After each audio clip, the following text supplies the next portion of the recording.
Yo, this is Next God Creations. Have you been in a situation whereby you've seen nice design, but then there's this particular font in it of which you want? Stop asking the designer what is the name of the font. Let's hop into Photoshop. I'll teach you some few steps that you can use to detect that particular font that you want. Yeah, so let's assume I want this particular font for my design. I like it.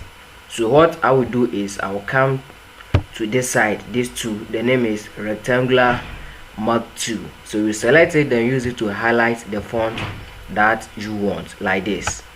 Then you head over to the type, this one. You scroll through, you will see match font. Click on it.